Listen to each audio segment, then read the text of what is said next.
tema de hoje, a gente procurando ver qual o tema que a gente poderia trazer, a gente esbarrou com uma série de temas. Então eu estava até comentando que eu procurei ver um tema que fosse para mim.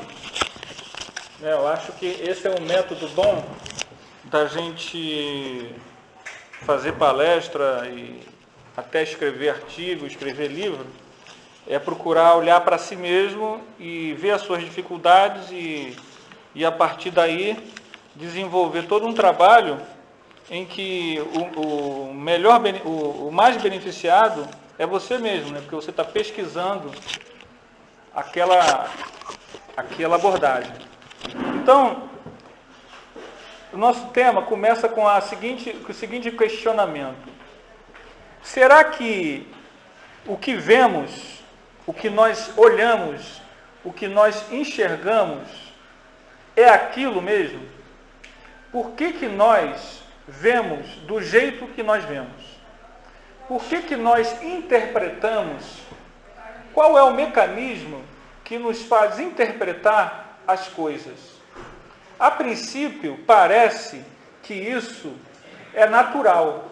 A gente olha para uma coisa e essa coisa é aquilo porque é aquilo. Mas, na verdade, nada que a gente olha, nada que a gente vê, nada que a gente compreende, nada que a gente participa é isento de uma série de questões que nós trazemos conosco. Cada situação, cada atitude, cada ocorrência, cada leitura, na observação que você vê a um filme, a uma palestra, a uma situação que acontece contigo no cotidiano, tudo isso nós interpretamos conforme a nossa bagagem íntima. Essa bagagem íntima está ligada diretamente a tudo aquilo que nós construímos, nós coletamos em diversas vidas. Essa coletagem de instrução, de organização, é a forma como nós conseguimos lidar com as diversas situações do cotidiano em várias encarnações. Quando nós estamos ainda num processo muito primário de encarnação, nós somos movidos essencialmente pelos instintos. A partir do momento em que nós entramos na fase hominal, como homens, em que adquirimos com isso livre-arbítrio, nós começamos a interagir com o mundo, a entrar em contato com as coisas. Mas, diferentemente da fase animal, nós não tínhamos livre-arbítrio. Agora nós temos. Só que nós ainda estamos muito animalizados. Basta a gente pôr na memória o homem há 100 mil anos atrás, há 200 mil anos atrás. Estamos aprendendo a fala, estamos aprendendo a lidar com as situações. Ainda somos, nessa fase, muito brutalizados. Nós lidamos com isso com ações instintivas.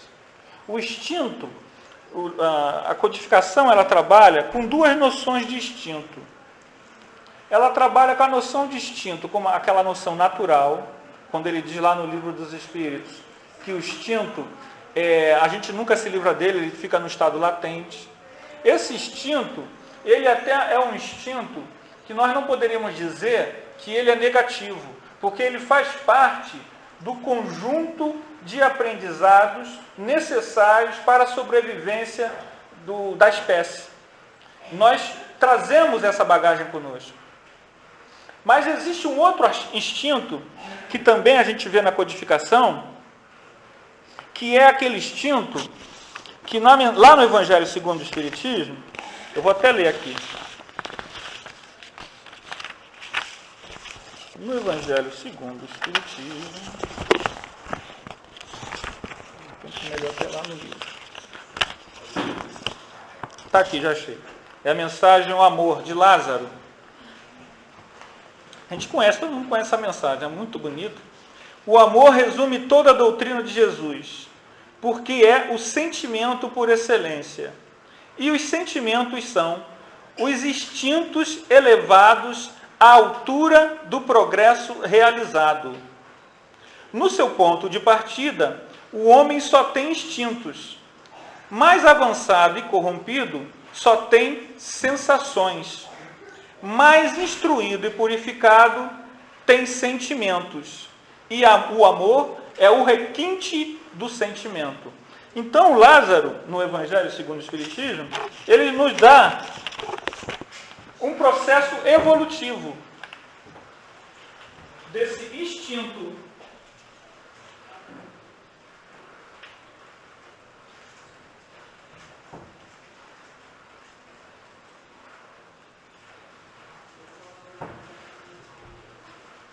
Isso é um processo evolutivo.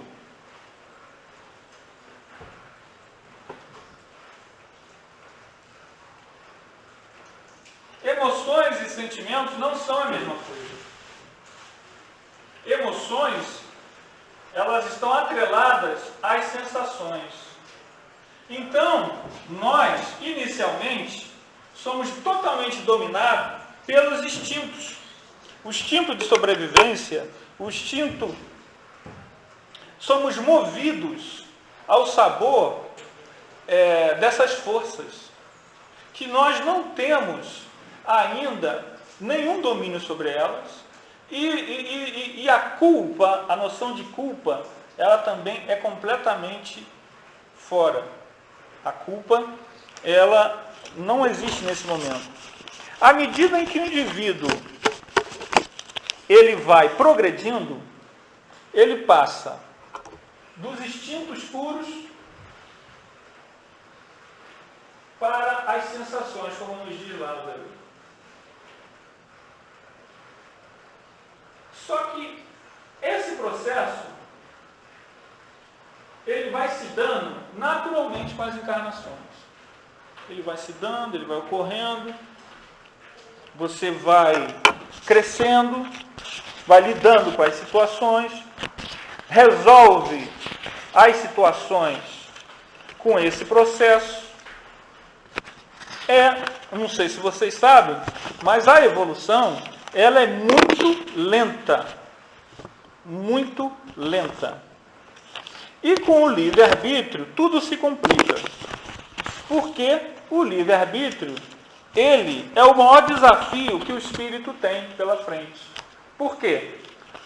Justamente a lição, aquela lição que a gente leu no início, que tem tudo a ver com o estudo de hoje. Sentimento e sensação. Nós começamos a perceber o seguinte: o livre-arbítrio, ele nos obriga a utilizar com inteligência, com discernimento, com atenção, a nossa capacidade de entender as coisas. Por quê?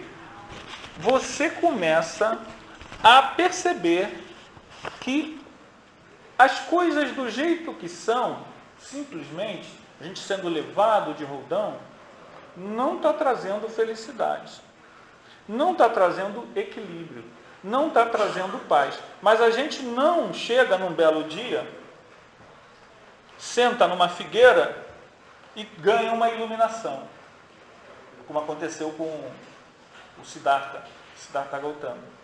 Ele sentou no dia, não vou sair daqui enquanto não atingir a iluminação. Não acontece com a gente, não. Infelizmente. Ele, para atingir aquilo, sabe-se lá quantos milênios. Esse pessoal que há 3.000 anos já estava evoluído, não é pessoal da Terra. É pessoal que já veio de outros exílios. É o pessoal da terrícola, Esse está começando a perceber que esse negócio de se deixar levar pela vida e pelas coisas, isso traz muita dor e muito sofrimento. Então, o que acontece? O aprendizado da gente, ele ocorre através da experiência. É engraçado que o ser humano, ele, diferentemente de muitos animais, ele, quando nasce, ele precisa do outro ser humano. Ele não consegue sobreviver só. Você precisa... já teve casos de seres humanos que, como na história do Tarzan, a história do Tarzan é lenda, mas já aconteceu na Índia, uma menina que foi achada com lobos. O que aconteceu com ela? Ela não falava. Ela não tinha nenhum raciocínio humano. Ela foi criada com lobos. Isso deu até a história do Mowgli, né? Mas ela não tinha nenhum pensar humano. Ela morreu com menos de 15 anos. Eram duas irmãs. Elas morreram cedo. Não conseguiram. Por quê? Porque o ser humano, ele precisa do contato com o outro. O ser humano, a gente nasce no Brasil. Nossos pais são brasileiros. E nós aprendemos a falar o português. O português do Brasil. Se você nasce no Brasil, filho de pais brasileiros, mas vai morar nos Estados Unidos, hoje já se sabe que isso faz um bem danado. Antigamente pensava que fazia mal. A criança aprende duas línguas. Ela aprende a língua que é falada em casa e aprende a língua que ela tem que se relacionar. Aqui no Rio de Janeiro a gente tem muito chinês, né? Muito chinês. Madureira tem muita loja de chinês, centro da cidade. Você vê que os filhos deles, eles falam português tranquilo com a gente. Eles já falam com muito sotaque carregado, os chineses originais. Eu estava conversando até com uma vez, aí eu falei, você fala mandarim, né? Ele falou, não, eu falo um dialeto lá do interior da China, porque a China tem cheio de povos ali dentro. Mas você falando com ele é um brasileiro. Mas os filhos, ele é filho, os pais não. Com os pais ele só fala em chinês. Então ele tem pelo menos duas línguas. Isso é o aprendizado do ser humano. O ser humano, ele precisa interagir e conforme a sociedade que você vive, você aprende os valores, a cultura, os hábitos que lhes são ensinados. E nós não temos uma vida só, nós tivemos diversas vidas. Em cada vida, nós aprendemos valores, cultura, como lidar com as situações. Esse aprendizado, por melhor que fosse, por se tratar de coisas do passado, de outras vidas, ele sempre está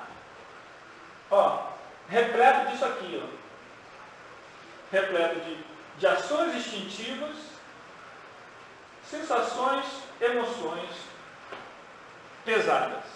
Então, por exemplo, no Império Romano, um exemplo.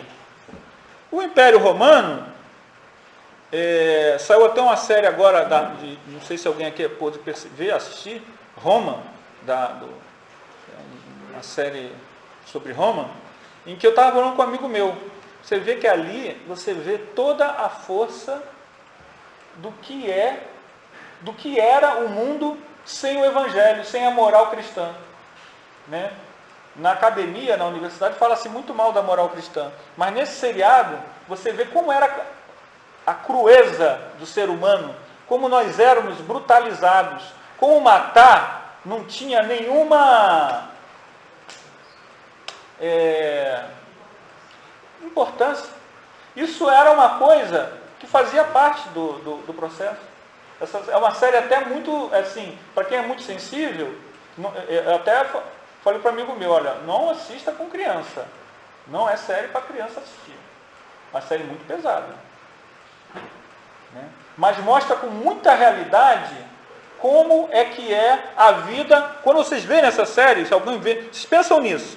Como era o mundo sem o cristianismo, sem a moral cristã. Porque depois, dentro do próprio império, aquelas coisas mudam muito, mas já com a influência do cristianismo. Ali a gente vê como que os valores, qual era o valor do romano?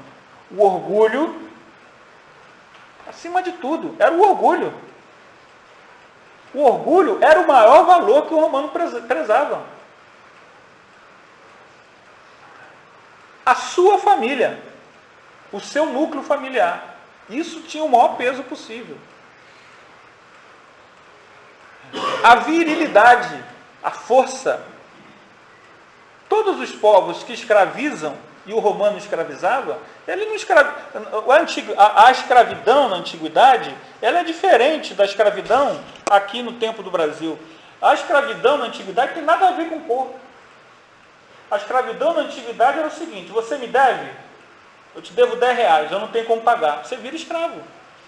Não havia nenhuma... Não, meu amigo. Você pode parcelar em 10 vezes? Não. Você vira escravo. Você não tem dinheiro? Você vira escravo. Né?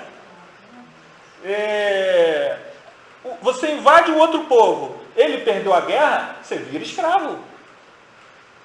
Não tem a cor, não importa. A raça... Você denuncia aquela pessoa, olha, aquela crença que ela diz lá, ó, que ela está seguindo, aquela lá diz que o imperador não é o Deus. Você vira escravo. Eles vão lá e escraviza. Sem dó nem piedade. E depois que entra como escravo, só sai se por acaso houver a benevolência do dono, que é coisa muito difícil. Porque quem não queria ter um escravo? Né? Então, a moral romana... ela é completamente diferente, e não é só a moral romana. A moral de todos os povos. E mesmo depois do cristianismo, a escravidão acabou? Não acabou. A escravidão no Brasil ela tinha até 150 anos atrás, aí, 100 e poucos anos. Os povos todos tinham escravidão. Atualmente, você abre o noticiário, as guerras, as mesmas coisas que os romanos faziam, que os hunos faziam, que os vândalos faziam. Até esse povo vândalo é um povo. Eles faziam tanta coisa boa que o nome vândalo ficou como sinônimo de atrocidade, né? Mas ainda fazem. Fazem ainda. Você parar para ver o que fizeram no Vietnã, fizeram na Bósnia, se parar para olhar, fizeram na Segunda Guerra, os nazistas, a gente vê que o ser humano, ele traz muito ainda nas tintas esses processos. E o aprendizado, a forma como nós aprendemos, ele está ligado às sinapses. O nosso cérebro, os nossos neurônios, eles quando começam a ampliar o seu entendimento, as nossas sinapses, que são esses encontros, eu não sou, se tem alguém aqui que entenda, releve, né? Eu até tenho aqui, mas eu não vou ficar procurando a definição mais correta. Essas sinapses é quando nós temos o raciocínio, o entendimento. Então a leitura, o neurologista diz que uma das coisas que a gente tem que fazer para ter um bom envelhecimento, para fugir do mal de Alzheimer, é sempre estar exercitando as sinapses. E uma das formas de se exercitar as sinapses é a leitura. Outra forma boa, na terceira idade, é até ir fazer uma universidade, fazer uma faculdade. Outra coisa boa é fazer palestra. Que você é obrigado a estudar, tem que ter livro, você já vai ter que ter livro em casa, não vai poder só ler romance, né? Aí você vai ter que estudar, né? Fazer palestra. Mas não precisa ser só palestra, pode ser palestra até na área que a pessoa é formada, às vezes a pessoa é da área de saúde. Tanta gente aí que precisa aprender como é bom lavar as mãos, né? Você vai ler lá, vai passar, né? A gente sabe que a hanseníase, a gente chega lá no hospital, tem gente tendo hanseníase, e a hanseníase é toda uma doença ligada à higiene, né? É toda ligada à higiene. E então, essas sinapses, elas se ampliam. Isso acontece com os animais. Há testes de laboratório que os animais, à medida que eles vão fazendo mais sinapses, eles conseguem encontrar soluções para os problemas. Quanto mais o cérebro do animal é mais complexo, olha a evolução aí, ele consegue encontrar melhores soluções. Até a pesquisa que fizeram sobre adquirir alimento, vocês sabem qual foi o animal que melhor se saiu para adquirir o alimento dentro do laboratório? Tinha cachorro, tinha porco, tinha gato, tinha uma série de animais. Tinha um mico. Vocês sabem qual? Arrisco? Foi o porco. O porco foi o que mais teve inteligência para entender os mecanismos. Nessa experiência que eles fizeram com vários mamíferos, ele foi o mais... Ele descobriu a forma, ia lá, apertava com o focinho, o troço caía e ele comia. Então eles dificultavam, ele ajudava a solução. As sinapses do porco foram as mais rápidas nessa pesquisa. Então, isso acontece conosco. Cada novo aprendizado, as nossas redes neuroniais se ampliam.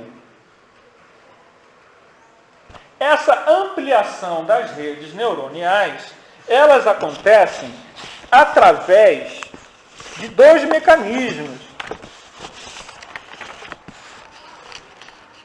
Essas sinapses são as células nervosas? É o resultado dos neurônios, das células nervosas. É o resultado. Elas criam redes interneuroniais, quer dizer, entre os neurônios. E eles como que facilitam a nossa compreensão para novas situações, entende? Você é um professor lá? E aí, o que isso tem a ver conosco? Isso tem a ver porque se um carro bate na gente, outro dia, há 3 semanas atrás, um ônibus, eu estava ali em Irajá, a 30 km por hora, veio o Caxias Freguesia, veio, bum! Eu não entendi nada. Ele veio para o meu lado, veio, e bateu e amassou o carro, e aí a pessoa que estava comigo saiu nervosa, gritando. Eu falei, calma. Não adianta o estresse. Não. Aí o motorista, não, calma, o motorista também estava zen. Estava até zen demais para o meu gosto, o motorista do ônibus. Não, eu sou o culpado. Eu falei, então você é culpado, então está tudo bem. Não precisa chamar a polícia. Não, vamos chamar a polícia sim, para ela escrever o BRAT. Né? Eles pagaram, a empresa pagou, tudo bem. Mas, em outras épocas, talvez a reação fosse até mais violenta. Outro dia eu vi na TV aí, 2 homens brigando na rua, a soco e pontapé, por causa de problema de trânsito. Isso daí, essas reações mais virulentas, ou a gente abaixa, isso é aquilo. Isso é o quê? É o nosso instinto. É a nossa... Outro dia lá no estudo que a gente dá em segunda-feira, eu falei para a menina, se eu te der um tapa na cara agora, eu dizer, vai, o que você vai fazer? Eu vou pular em cima de você. Isso é o quê? É a nossa bagagem. É o romano, é o grego, é o uno. Como é que a gente reagia? Não era assim? Então é o que a gente tem. Eu não vou usar o que Chico Xavier tem. Eu vou usar o quê? O que eu tenho. Eu posso estar aqui falando com vocês, mas a gente pode estar estudando anos e anos. Mas o que eu tenho dentro de mim? O que eu vou usar como recurso para aquela situação? Por isso que a gente aprende e evolui com o cotidiano. Né? Não só com o sofrimento e a dor, mas com...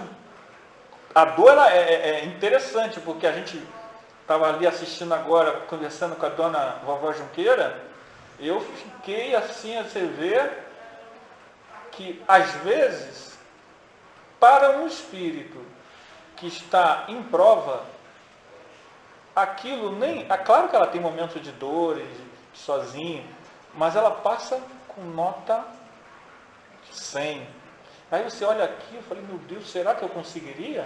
ela estava falando ali naquela hora, eu fiquei só pensando, né, como é que a gente ainda está pequenininho, né? Você vê esses exemplos assim de vida, aí é o problema do completista. Vocês já ouviram falar dessa frase, essa expressão, completista?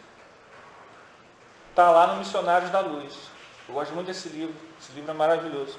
O completista é a pessoa que, ao fazer a sua programação encarnatória, faz uma programação encarnatória de bom nível, já não é aquela programação, olha, você vai lá, vê que vai dar lá, né? Vem comer, beber, dançar, dormir e morrer. A gente fica assim nessa, né? Até que chega um momento que os mentores, olha, esse cara aí já dá para passar pro... Então, e não adianta só ter programação encarnatória. Por quê? Porque precisa também vencer e cumprir. E lá no Missionários da Luz, o Alexandre diz, que é o mentor que está nesse livro, conduzindo André Luiz, diz que nós somos, até estudamos isso semana passada lá na reunião mediúnica, nós somos quase sempre campeões da promessa. O quase sempre é depois. Mas quase sempre, até eu salientei. Aí, ó, quase sempre, gente. Olha a gravidade disso que ele está falando. Quase sempre fracassamos. Então, o que nós prometemos? Basicamente, o que nós prometemos é sair dessa rede aqui, ó, que nos embola. Instinto, sensação, emoção, paixão. Ela não me ama, eu vou me matar. Ela não me ama, eu vou matá-la. Entendeu? Essa coisa que nos enreda. Não, eu gosto, agora Missionários da Luz, está aquele caso, a gente estava estudando aquele caso ele morreu. A viúva acha que ele foi assassinado, mas na verdade ele se matou, porque ele tinha um processo de culpa, porque quando ela era noiva com outra pessoa, ele foi lá, começou a tomar dosezinha de veneno pequena, ganhou imunidade, botou veneno no dele e no do cara, porque então não tinha esse negócio de trocar, mas ele já tinha anticorpo, o cara não. E aí o cara morreu. Ele matou o noivo para ficar com ela, casou, né? Mas e a culpa? Não falava lá no livro que o cara estava obsediando ele, não. O problema era aqui, ó, no íntimo dele. E aí ele se matou. A viúva desesperada orou, e aí eles fizeram todo um socorro a ele. Ela saiu do corpo à noite, levou ela. Eles como que maquiaram ele, para que ela não ficasse chocada, porque, né? Então, essa ação dele foi toda uma ação em que os instintos, aquela mulher é minha, não interessa com quem esteja, eu quero, né? Isso ainda está muito dentro da gente. O processo de novas sinapses,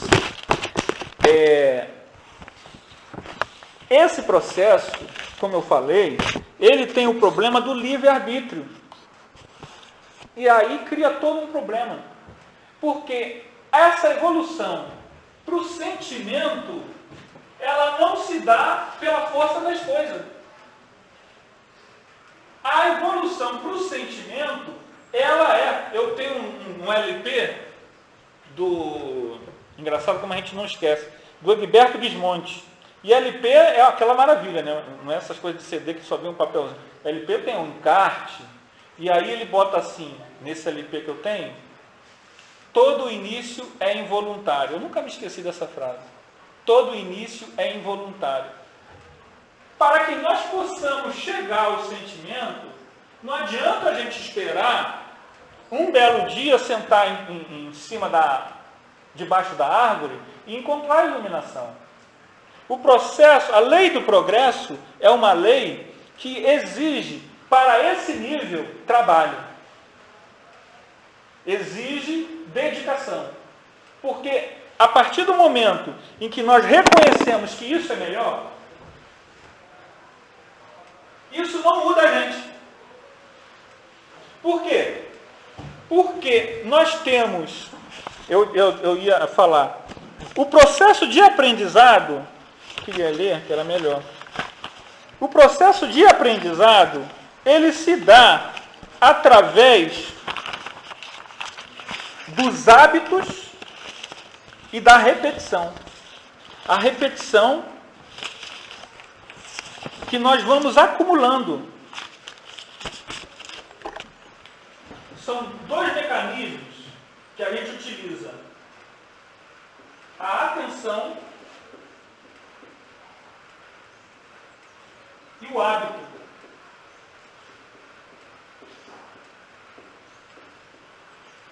Quando você presta atenção numa coisa, quando atenção é quando você dedica a sua atenção, a sua observação, a sua reflexão.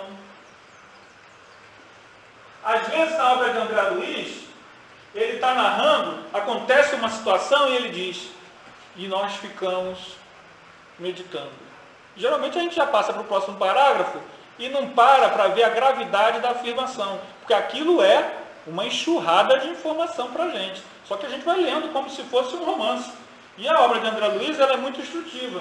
Essa reflexão é a atenção, é essa meditação. Olha, o cara chegou lá do outro lado, morreu. E ele achava o seguinte, que os anjos iam bater palma para ele, que Jesus ia vir para recebê-lo, e ele morreu e foi para as zonas inferiores, um monte de gente perseguindo ele, e ele, mas eu só segui o que era certo. Aí depois de 150 anos sofrendo, ele lembrou lá do Pai Nosso, e aí apareceu uma figura luminosa para ele. Ele falou, olha, não estou entendendo o seguinte, eu fiz só o que a igreja mandou fazer. Eles disseram que tinham os hereges, a gente foi lá e matou todos, matava todo mundo, porque a gente estava defendendo Deus na terra. Agora o senhor está dizendo que está tudo errado? Está tudo errado, meu filho, você vai ter que voltar para consertar tudo isso de novo. Mas ninguém me explicou isso. Aquilo ali deu para ele uma profunda revolta. Né? Isso está no livro, num dos 3 livros do Hermínio, de Miranda. Não sei se é no Exilado ou se é na Dama da Noite, num desses 3 livros. E ele ficou revoltado contra o cristianismo. Aquilo, porque ele tinha defendido o cristianismo quando ele estava encarnado, lá na Idade Média, e tinham dito para ele o seguinte, Deus está mandando, vai lá para conquistar Jerusalém. E ele foi lá, matou, morreu, ele fez um monte de coisa. Mas chega lá do outro lado, ele vai para as zonas inferiores, vai para um buraco, o que é isso? Então ele não entendia. Aí o cara chegou para ele, não, meu, é complicado mesmo, mas olha só, está tudo errado. O negócio não é o que eles estão dizendo, o negócio é o seguinte, é amor ao próximo. Ah, não, mas aí não sei. Aí ele ficou revoltado com o cristianismo. O nosso problema é que você precisa ter uma reflexão. Bom, você está me dizendo que você é contra a pena de morte, Anderson? Sou contra. Eu vou te dizer por quê. Eu acredito, a doutrina espírita me explica o seguinte, isso eu explicando para um amigo meu, no trabalho, muito tempo atrás. Você não morre. Quem morre é o corpo físico. Então você mata o cara não vai morrer. O cara vai continuar vivo. E se ele não foi educado, não foi instruído, não foi clareado em vida, você acha que ele vai virar anjo? Ele continua perseguindo, intuindo outras pessoas a matar. E se você o odiava, ele vai para o teu lado. Ah, então, exato. Ele falou, tá. Isso é uma conversa de hora de almoço. Aí passou alguns meses, aí o pessoal estava falando lá sobre pena de morte. Ele falou, não, eu sou contra a pena de morte. Aí ele olhou para mim, não é, Anderson? Eu levei um susto, porque quando eu falei aquilo, eu só falei, não era no sentido de convencer. Eu expliquei para ele a minha lógica das coisas. Né? Aí quando ele falou aquilo, não, negócio de pena de morte, estou fora, não sei o quê. A gente for lá, vai matar o cara depois vai voltar atrás da gente, então não é vantagem nenhuma, porque ele continua existindo. Eu falei, rapaz, olha, ele usou a lógica da doutrina espírita, sem ser espírita, né? Mas acreditando na vida após a morte, ele fez as sinapses, fez a reflexão e mudou uma opinião. Todo o nosso processo de aprendizado é fazer a atenção, refletir sobre um assunto. Por que esse treino... Eu não tenho uma memória boa, mas por que certas coisas a gente se lembra? Eu me lembrei agora desse negócio do LP do Egberto Desmontes. Todo início é involuntário. Agora, a gente está falando do Marcondes. Marcondes fazia, que recitava poesia. Eu nunca recitei poesia. Claro que a gente tem que exercitar, consegue e tudo mais. Mas tem coisas que a gente se lembra. Era assim aqui antigamente. Alguém tem alguma coisa para dizer no final, né? Aí, não, que ele não, simplesmente ele chegava e dava poesia.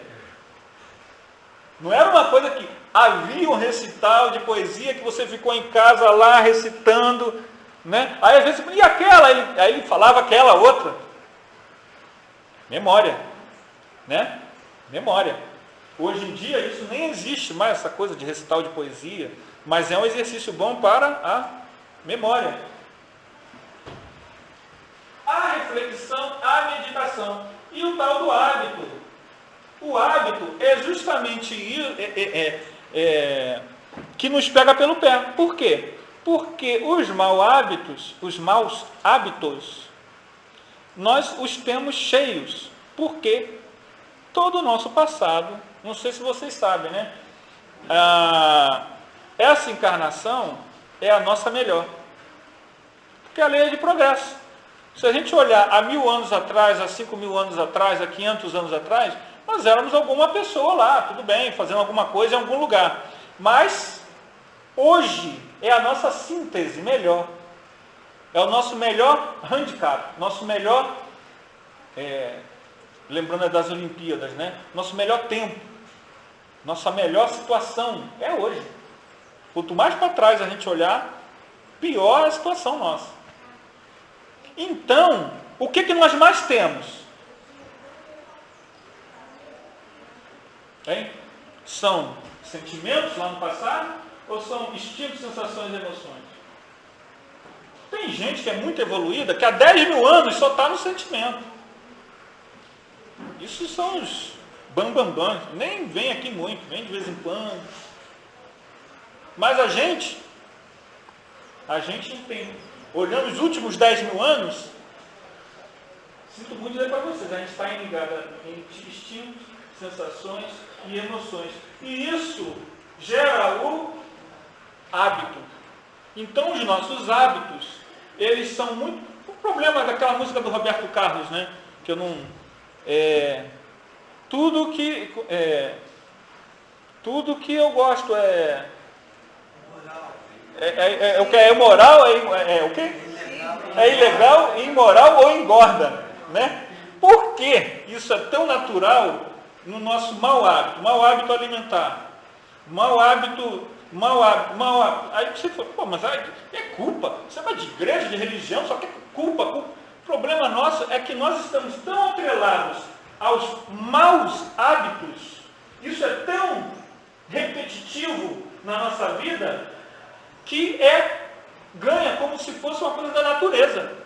E a gente até usa o quê? A gente diz assim, cadê o relógio? Tá. A gente diz assim, não, eu sou assim mesmo. Não, eu não vou mudar. Não, a evolução não dá saltos. Quando a gente diz assim, a evolução não dá saltos, o que a gente quer dizer com isso, hein? Isso é perigoso. É uma verdade. É uma verdade. Evolução não dá saltos. O sapo não vira homem de uma hora para outra. O princípio espiritual que está no sapo vai evoluir milhões de anos. Mas, para que a gente possa sedimentar os sentimentos superiores, nós precisamos começar já, involuntariamente. Há aquela historinha do Chico, de encher a boca de água para não falar impropério, né? O Chico não era um santo, Tem até um livro chamado O Santo dos Nossos Dias. Mas o Chico era uma pessoa disciplinada. E a disciplina no bem cria bons hábitos. Então, nós não vamos nos tornar A, B ou C de uma hora para outra. Mas nós precisamos saber aonde que qual é a minha falha, qual é a minha dificuldade. E preciso, olha, começar a criar artefatos, instrumentos. Outro dia eu estava lendo lá no Orkut, a lista lá. Orkut é muito engraçado, o negócio de Orkut, as listas de espírito.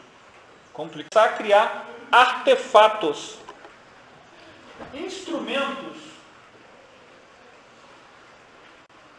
Outro dia eu estava lendo lá no Orkut, a lista lá. Orkut é muito engraçado, o negócio de Orkut, as listas de espírito. Complicadas pra caramba.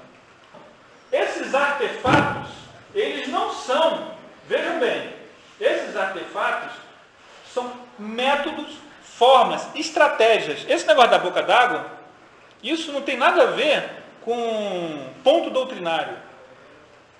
Isso tem a ver com estratégia para você melhorar como pessoa. Ele usou essa. Talvez tenha melhor. Talvez a gente utilize uma. Para não falar, na hora que a mulher está falando, o que você faz? Sei, liga a televisão. Né? Vem? Só a mulher. Não, porque a televisão está perto, né? Não, só a mulher. Não, outra coisa, outra situação. Não, A água... o homem estiver falando, né? Não, são métodos, entendeu? São estratégias que você usa para domar e criar bons hábitos. Quais são? Não adianta a gente listar aqui. O importante é que a gente tenha a noção de que a educação do sentimento, esse amor que o Lázaro está falando para a gente do Evangelho, ele não vai vir gratuitamente. E daí vem o trabalho da caridade. Todo o trabalho da caridade, eu me lembro que tinha uma amiga nossa que vinha a Curupaiti e ela criticava muito o pai dela. Ela criticava muito o Paulinho, porque ele achava, ela dizia, cansou de dizer isso do Paulinho, você lembra Paulinho? Você lembra do Paulinho?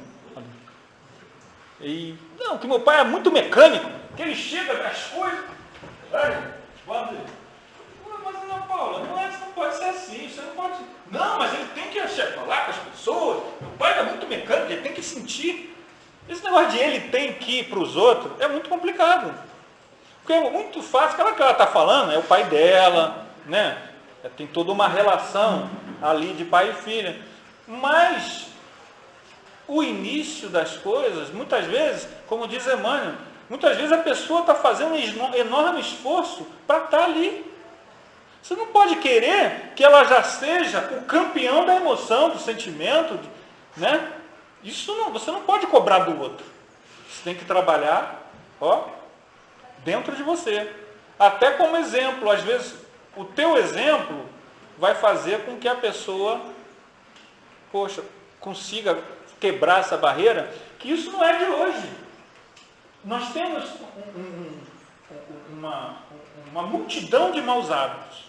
Nós precisamos, então, estar engajados no trabalho assistencial, no trabalho de caridade. Isso é um método que nós utilizamos para o quê?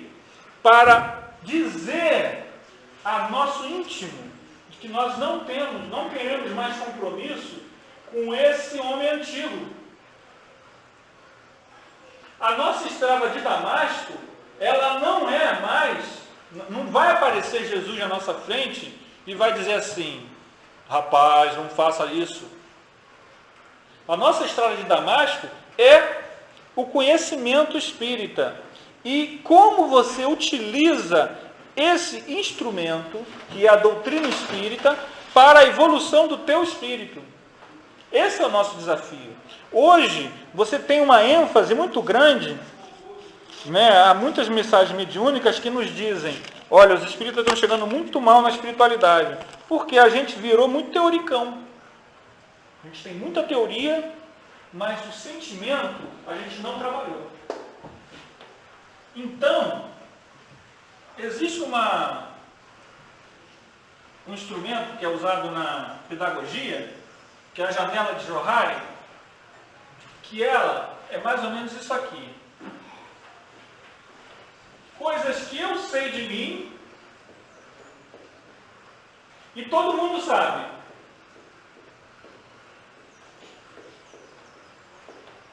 Coisas que eu sei e ninguém sabe. Mais ou menos. Coisas que eu não sei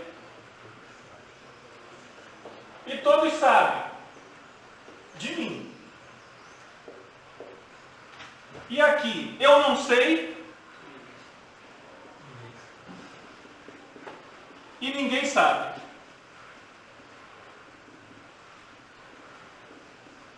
Então, a janela de Johari, ela normalmente, a nossa janela, ela é assim, ó.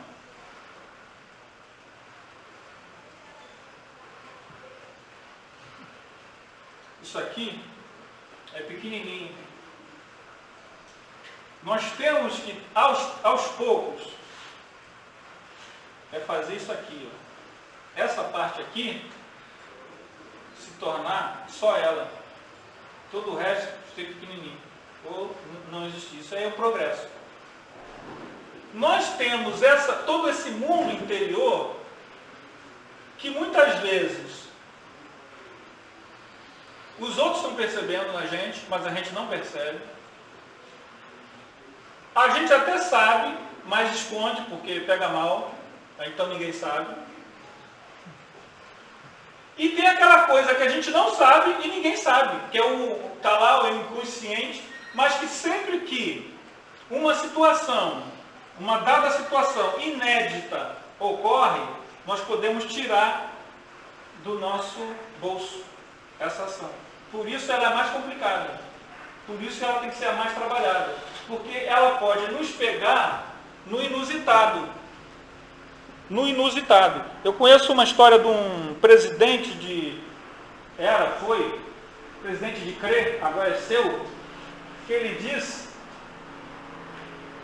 que, e nós estamos usando aqui como didática, né, porque eu acho que é importante a gente... O pai dele disse para ele que a filha tinha morrido. Assim, ó, tua filha morreu. Ele falou, a reação dele foi a seguinte, ele disse, começou a gritar, disse que ele tinha mentido, pegou a arma e botou a arma na cabeça do pai. Depois é que ele, aí começou a não enxergar mais nada, o nervosismo da filha ter morrido, aquela coisa toda, o desespero. É essa reação instintiva, braba. Né? A pessoa usava arma, olha, já é o problema, né? Andar armado, né? Olha o que é uma pessoa que anda armada, o que ela traz dentro dela, né? Já não traz boas companhias, né? Que mesmo sendo da profissão, que era o caso dessa pessoa, mas eu conheço outras pessoas que são policiais, mas que não andam armados. A arma fica lá no lugar que tem que ficar, ela não anda para cima e para baixo com a arma. Então, essas reações mais instintivas, nós precisamos trabalhar para diminuir. E isso não se dará, e esse que é o detalhe que eu acho que é relevante, ele não se dará pela força das coisas.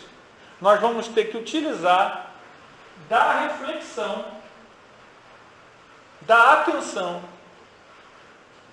e da caridade, da assistência, da fraternidade, dos bons sentimentos, da irradiação do pensamento. Criar o hábito, é um hábito que eu aprendi não tem muito tempo, mas que eu achei interessante. Olha, abençoa as pessoas. A pessoa falou isso, abençoa. Peça a Deus, abençoa, irradia ali um bom pensamento, uma energia, que tudo de bom aconteça com ela. Entende? Diante das situações críticas, de crise, de problema, irradiar aquela coisa boa para a pessoa. Não deixar nenhuma réstia de mágoa. Não deixar que a mágoa tome conta do nosso coração. Entende? Porque assim nós vamos estar criando o hábito de bem sentir. Mas isso não é espontâneo. Não, mas isso não é espontâneo meu. Não, isso é trabalho. Isso é exaustividade. Eu gosto muito dessa palavra. Aquela coisa do atleta, né? Até os evangélicos, eu nunca mais vi isso, mas eu acho que ainda deve ter os atletas do Cristo. Nós precisamos ser atletas do Cristo ou atletas do Espírito, nesse sentido de centrar a nossa atenção, como diz lá no Livro dos Espíritos, na meditação diária, de pensar: eu prejudiquei alguém? Eu magoei alguém? Eu ofendi alguém? Como é que foi meu dia? Essa reflexão tão necessária para a nossa convivência com os outros. Porque a nossa evolução, como nós iniciamos falando, ela se dá lidando com outras pessoas. Só que o problema, como a gente comentou aqui, o problema e a opinião dos outros? Como é que fica? Eu sou Vasco, eu não sou Vasco não. Um é Vasco, o outro é Fluminense. Um é Flamengo, o outro é Grêmio. Um é Corinthians, o outro é qualquer coisa. Um acha que o Pelé é melhor, o outro acha que é Maradona. E aí? Quem é que tem razão? Né? Essa questão da razão, ela, uma vez, o Chico, essa história é contada, mas está lá no Livro dos Casos, em que a pessoa falou com ele, e já tinha falado, e ela ficou repetindo, e ela queria ficar conversando. Aí o Chico foi: minha filha, eu tenho muita coisa para fazer, não posso. Foi embora. Aí o Emmanuel mandou e disse para si: não, mas eu tenho razão. Aí o Emmanuel falou: você tem razão, mas ela tem a necessidade. Né? Então essa coisa da razão, entre uma pessoa que acha que Pelé foi melhor e o outro acha que foi Maradona, ninguém tem razão, melhor foi Garrincha. É opinião também. Foi fulano de tal, foi ciclano, foi Romário. Mas o problema nosso não é esse. O nosso problema é: como é que eu sinto isso? Como é que eu lido com as pessoas? Com essa pessoa aqui que fez isso, com essa pessoa assim. Ele,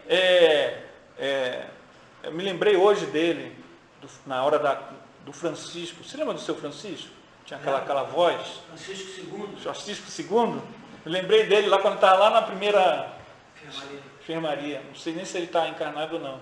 Mas eu cansei de ver ele levar sapatada. Sutil, mas levar sapatada. Por quê? Porque ele era um ardoroso defensor de Ramatiz. Você lembra disso?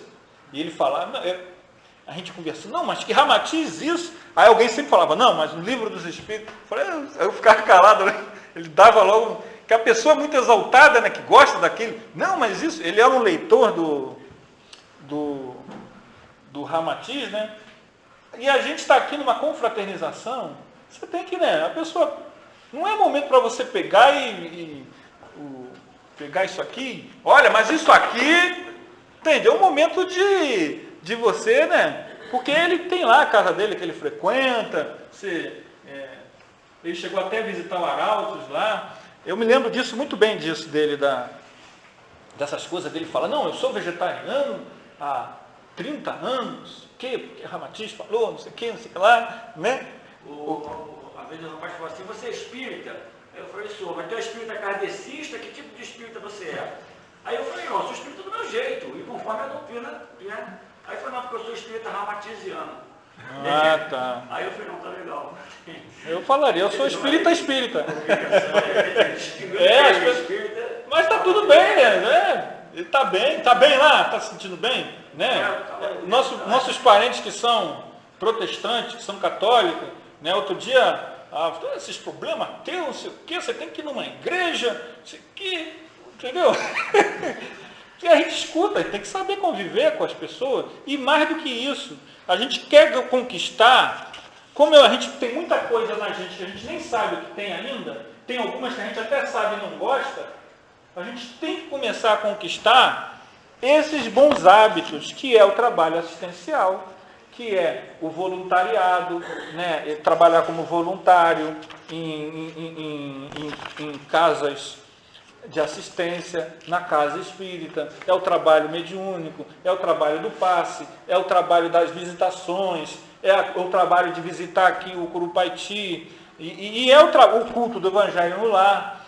E é o trabalho da gente começar a pensar o seguinte: eu não vou conquistar os sentimentos nobres, como disse Lázaro, que o amor é a coroação dos sentimentos, naturalmente. Isso demanda esforço. O homem com livre-arbítrio, ele precisa começar a trabalhar com método, com diligência, em busca dessa meta, que é o quê?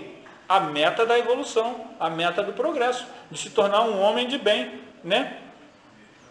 Existe lá os bons espíritas e o homem de bem. A gente lê aquilo ali com atenção, refletir, para tentar o quê? Tudo bem, nós ainda não somos tudo aquilo que está ali no homem de bem, mas nós não podemos simplesmente olhar e dizer, ainda não sou. Daqui a 10 anos olhar, ainda não sou. É pegar aquilo ali e começar a trabalhar aquilo na gente. Refletir, dar atenção, porque aquilo que nós amamos, nós damos atenção. Se nós não estamos dando atenção ao nosso processo evolutivo e usamos de uma lógica, de uma desculpa, de evasivas, sabe? Aquela coisa de... é porque, na verdade, aquele estágio nosso de instinto e emoção está muito ainda nos condicionando. A libertação disso é começar a perceber que você é uma pessoa ainda muito inferior, que tem muita coisa para trabalhar, mas esse trabalhar começa hoje. Ele não é amanhã, ele é hoje. Ele é com essa visita aqui, ele é quando a gente se comunica, ele é quando ocorre uma situação do cara bater na gente, ou o que é pior ainda, né? Quando a gente bate está dirigindo e a gente está errado, né? Que você precisa da compreensão do outro também.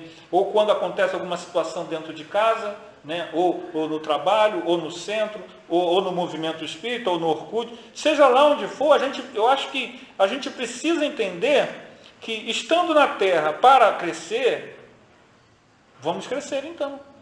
Usar, organizar e se dedicar. Para quando a gente vê um exemplo como esse da vovó Junqueira, você não se sentir tão impactado como eu me senti ali.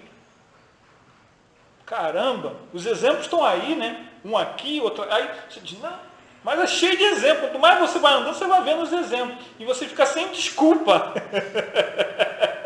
Mas por que, né? Então é isso que a gente tinha para falar hoje, tá bom? É um tema vasto, mas é isso aí. Que Jesus...